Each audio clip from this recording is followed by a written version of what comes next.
have hit 2 children's schools. We have bombed 2 children's schools. 63 dead children, girls, little girls dead. Their mothers waiting for their daughters to come home. They sent their daughters to school on the belief that there wouldn't be a war because there was diplomacy going on, that there wouldn't be a war because Marco Rubio said he was traveling to the region on Monday. So they sent their girls to a school. The girls were in school, and we bombed it. And we bombed another one. There's 100 girls buried under that rubble being dug out now, girls that will not survive. This is the horror of war. But what I'm trying to say is, at least when I was involved in the bombing of the Amaria shelter, we did our damnedest to make sure that it was a military target. We were wrong, and it haunts you forever. What in God's name could lead us to bomb 2 girls' schools? I'm involved in this. I did this for a living. I know you don't make those mistakes. Everybody knows the only reason we're having this war is because Israel wants it. This is their last chance, they believe. This presidency is the last presidency where they're going to have unequivocal bipartisan support, period. You can't primary every Thomas Massey, and there's a whole army of them coming at some point because everyone can see what's going on. And you can shut down X, and you can just shut down the internet. You can be like Great Britain and arrest people who protest Israel, but attitudes are not going to revert to what they were 5 years ago. Sorry. And they know this. So this is their last chance. What's so amazing is that Israel, which at least is acting in what it perceives to be its own national interest, is joined by its shills in the United States, of course. But really, its only other ally in this is the American news media, whose job it is to tell you the truth and inform you as to what's happening, to tell you, hey, wake up. The world could be changing, and it's going to affect you and your family. That's their job.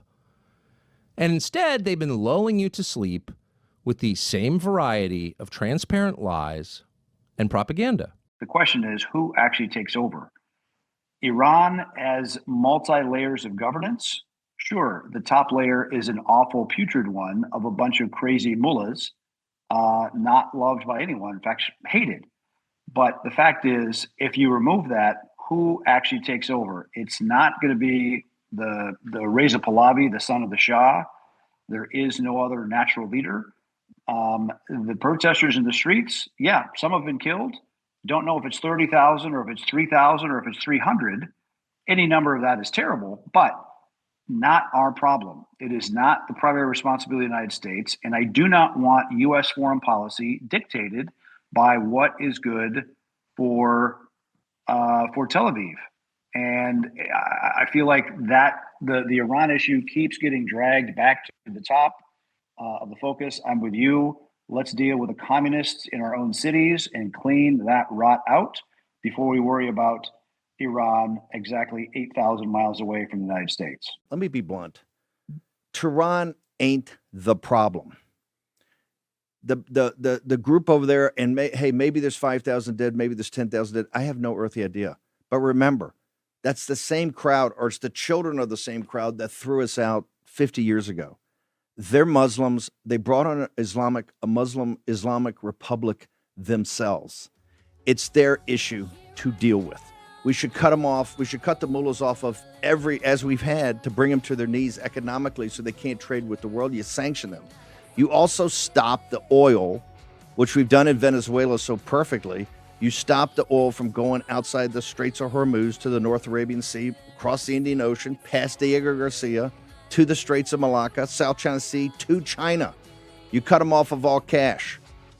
But the focus in the National Security Council in the next couple of days should be on the revolution by these insurrectionists you have on the streets of Minneapolis. Because guess what?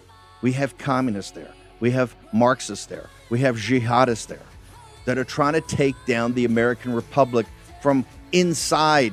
Let's do some updates about Israel and Iran and potentially the United States. On one side is the Lindsey Graham, John Bolton types, where they are actively calling for regime change. Here is Lindsey Graham. This is just lunacy. This kind of analysis is not helpful. This kind of approach, this kind of argument It has nothing to do with nuclear weapons at this point. This is now that we want to go all in and take out the regime. It's time for us to close the chapter on the Iranian Ayatollah and his henchmen and start a new chapter in the Middle East. And that sounds good, doesn't it? But what have we learned when it comes to wars, and especially wars in the Middle East? What you draw up on a whiteboard rarely happens. What you think theoretically is going to occur, there might be unintended and unforeseen consequences, especially when you're talking about a country 2.5 times the size of Texas. It has 90 million people and was an ancient and great power with well over a dozen ethnic groups. You have underground Christians. You don't really have many Jews left in Persia. But also you have secular younger Persians. Who's going to run the country exactly, Lindsey Graham? This sounds like Hillary Rodham Clinton in Libya.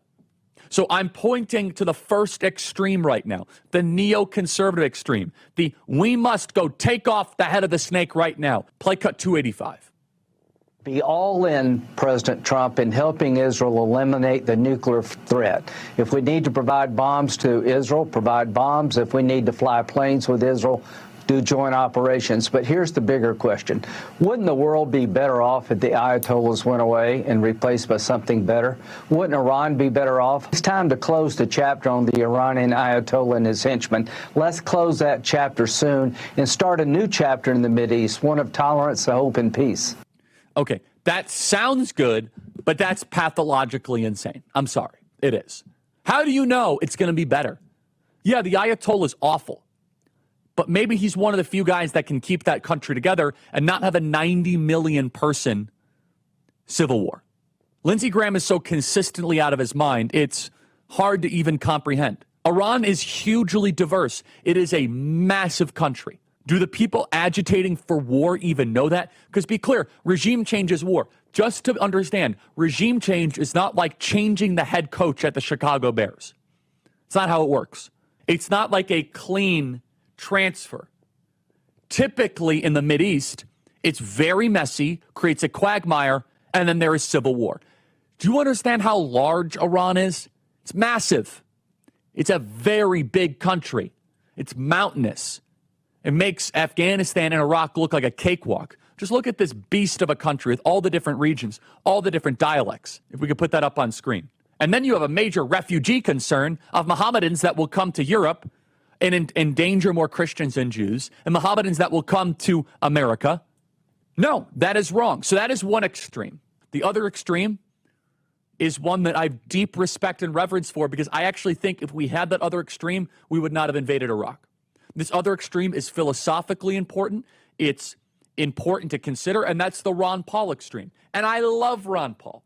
Ron Paul is awesome. I would have Ron Paul on the show regularly. He is a hero because Ron Paul had the courage to challenge old sacred cows of the Republican Party. He made people defend the indefensible. But the Ron Paul perspective is strictly isolationist. I actually agree with a lot of this other extreme. A lot. I think it's healthy to have this other extreme more than the neoconservative extreme, because this extreme has been underrepresented in the public dialogue and discourse the last 20 years. So you have these two extremes. I honestly don't think the neoconservative extreme needs to be represented philosophically anymore. It's uninteresting to me. They've done a mess of Iraq, Afghanistan, Libya, the entire Middle East, Ukraine. We know what the neoconservatives believe. I do think hearing out, and honestly, I agree with a lot of the more, I think isolationist is used as a pejorative, but let's just say restrained community. Take out the Ayatollah. Resist that temptation. That's not prudence. That's not self-control. That's something else talking. That's a zeal. And that very same zeal got us involved in a pile of garbage in Iraq. It all felt good with shock and awe in March of 2003. We're unstoppable. We're going to take Iraq in a weekend. Turns out, it didn't work that way. A lot of people died. A lot of Americans died unnecessarily.